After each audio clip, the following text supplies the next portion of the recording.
וברוכים השבים לעוד סרטון שלי. והיום אני הולכת לדבר על תרגילי נשימות. כמה פעמים שמענו על תעשי תרגילי נשימות, אז האם זה עוזר? כן? לא? אז התשובה היא כן.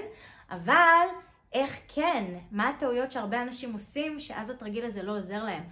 על מה אנחנו צריכים להתרכז כדי שהתרגיל יעבוד כמו שצריך. אז בואו נעשה פתיח קצר ונתחיל.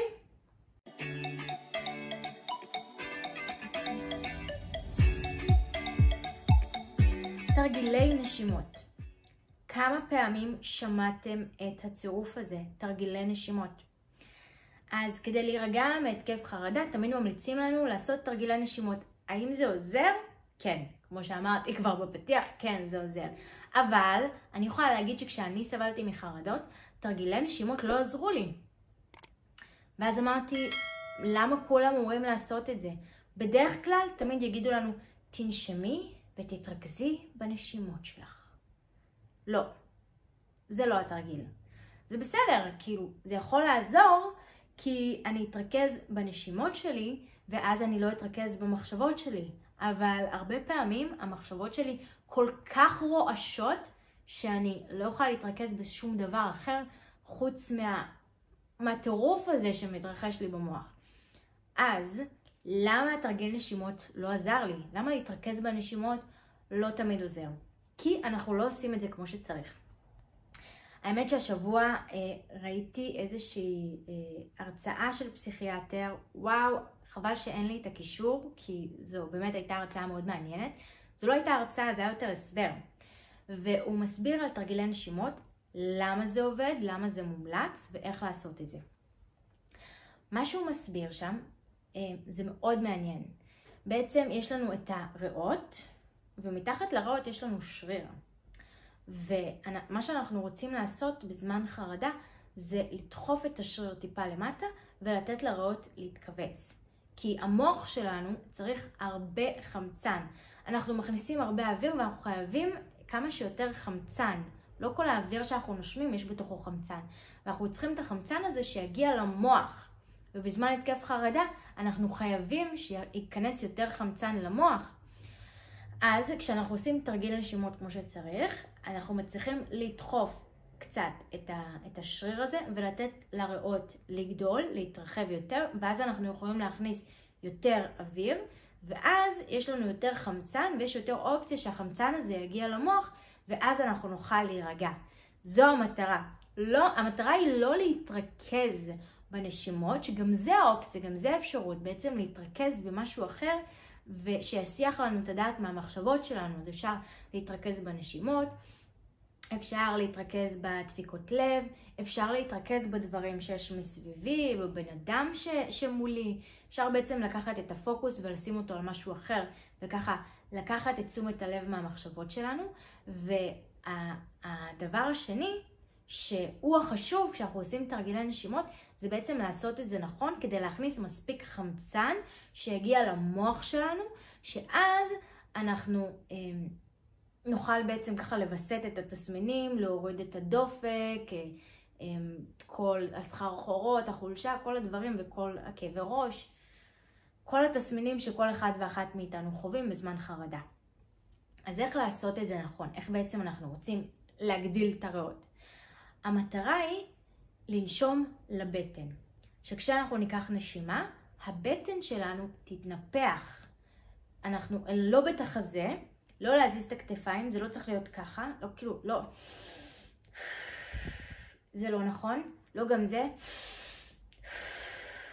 זה גם לא נכון. זה צריך להיות פה בעצם בבטן. קשה לכם לראות כי באמת זה ככה. מצולם עד לכאן, אבל בעצם הבטן צריכה להתנפח, כמו נגיד תינוק. אם אתם תסתכלו על בטן של תינוק, תינוק נושם לבטן.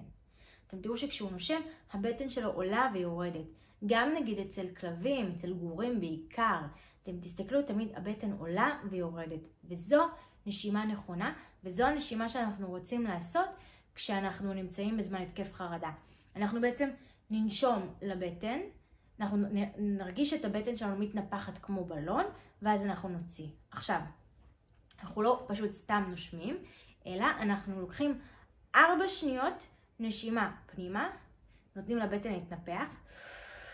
אנחנו יכולים לנשום מהאף או מהפה, עדיף מהאף. נותנים לבטן להתנפח, מחזיקים את זה 2 שניות ומשחררים ב8 שניות. ככה במשך 8 שניות. אנחנו עושים את זה כמה פעמים ואנחנו כבר נרגיש לבד שפתאום ככה הלחץ יורד, התסמינים יורדים, אנחנו כבר מרגישים יותר טוב. חשוב לנשום לבטן. עכשיו, אפשר לתרגל את זה גם לא במצב של חרדה, בעצם לתרגל את הנשימה הזאת מראש, לתרגל ככה איך אני עושה את התרגיל הזה כמו שצריך, כדי שבזמן שאני אהיה בהתקף חרדה אני אוכל לעשות את זה. זה פשוט לשכב, לקחת ספר, אין לי פה ספר לידי כרגע, לקחת ספר, לשים אותו על הבטן, ולעשות את הנשימות האלה ולראות את הספר עולה עם הבטן ויורד לאט לאט לאט. עולה, ככה אנחנו נדע ואנחנו נראה שאנחנו נושמים לבטן. עכשיו, אם אתם לובשים ג'ינס שלוחץ, או חולצה מאוד צמודה, או נשים שלובשות מכתב, או בעצם איזשהו בגד שהוא מאוד צמוד והוא לוחץ לנו על הבטן, בזמן חרדה כדאי לשחרר. כי כשהוא לוחץ לנו על הבטן, הוא גם לוחץ לנו על השריר הזה ועל הריאות, ואז באמת לא נכנס מספיק חמצן. אנחנו לא יכולים להכניס מספיק אוויר, יותר אוויר בעצם, ואז יהיה לנו יותר חמצן שיגיע למוח. ולכן במקרים כאלה, אם אתם עכשיו נגיד עם חרדה, ואתם לובשים משהו מאוד צמוד שלוחץ לכם על הבטן ואתם לא יכולים לעשות את התרגיל הזה, אז פשוט קשו לשירותים. קחו לכם 2, 3, 5 דקות לעשות את התרגיל הזה בשירותים, ככה להוריד את המכתב או לפתוח את הג'ינס, ככה קצת לאפשר שיהיה לנו מרחב לבטן להתנפח. אתם יכולים לשבת או לעמוד איך שנוח לכם ולעשות את התרגיל הזה, בעצם לנפח את הבטן, לנשום אל הבטן 4 שניות, להחזיק את זה 2 שניות ולשחרר 8 שניות. בואו נעשה את זה רגע ביחד, ככה לשם ההדגמה. לקחת אוויר, להחזיק, להוציא.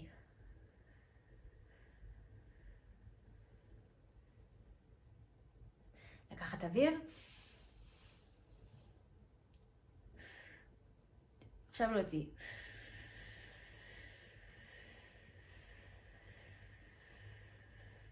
ככה אנחנו עושים בין 2 ל-3 דקות, כמה שצריך.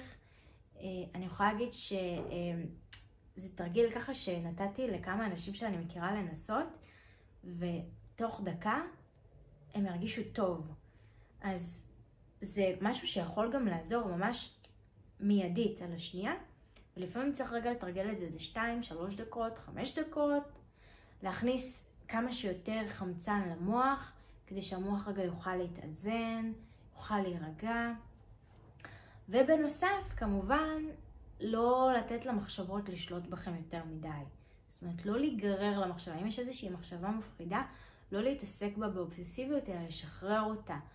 לחשוב על משהו אחר, להתעסק במשהו אחר, וגם לשלב את הנשימות, שהנשימות מאוד מאוד מאוד יעזרו ככה לתחושה הפיזית. אני מקווה שזה יעזור לכם, תיישמו את זה ותכתבו לי כאן בתגובות אם זה באמת עזר לכם, אם הרגשתם יותר טוב, אם יצא לכם בכלל לנסות, ואם יש לכם טיפים וכלים נוספים שיכולים לעזור לאנשים להתמודד עם התקף חרדה. תעשו לייק לסרטון, ואם עדיין לא נרשמתם כמנוי, אז לחצו עכשיו להירשם כמנוי. וזהו, נראה אתכם בסרטון הבא. ביי!